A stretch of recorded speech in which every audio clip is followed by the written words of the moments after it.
This is the start of the school year. I just want you to be aware of one thing for social studies class.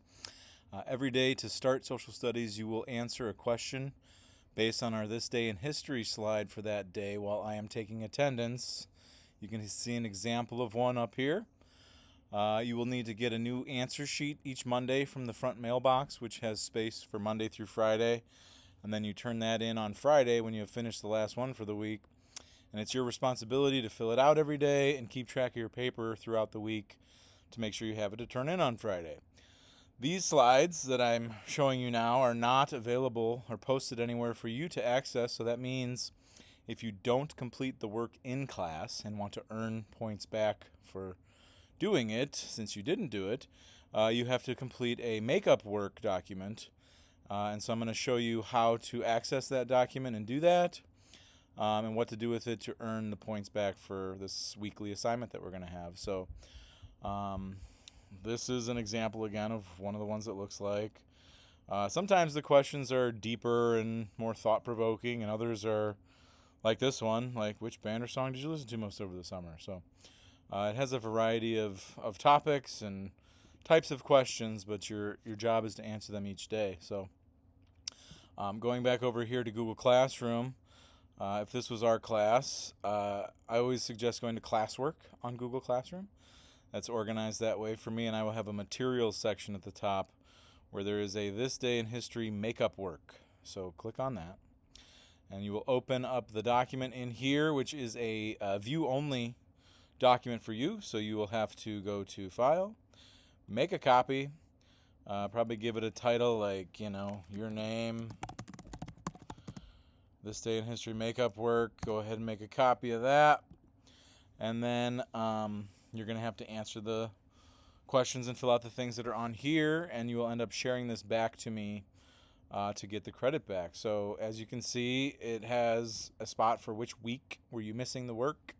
So if it was, 8/19 through 8/20 something, you'd put that up here. And so on Monday, if Monday was 8/19, you would find a historic event from 8/19. And ways to find historic events, and then also going to be creating questions and answering those questions as well. I have been using, if you just Google This Day in History, you will get History.com and Britannica are typically the top two. I use those quite a bit. Sometimes I change them for the days if I feel like it. But if you go to one of them, they both kind of have these little drop downs to pick whatever date you were missing. You can go to whichever month you need to. You're like, ooh, it was August. What did I say? August 19th, maybe. August 19th. What happened on this day? And it's going to give you a whole bunch of potential topics. So you can see all these are different things that happen on that day in history. They'll give you some information.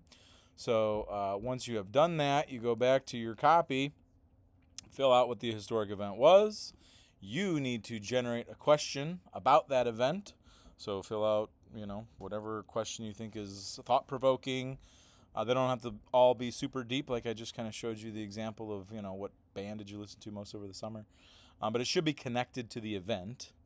And then you should also answer that question. So that is the document that you would use Monday through Friday to fill out your This Day in History work if you did not do it during class. My biggest recommendation for you, though, is to do the work first thing when you come into class.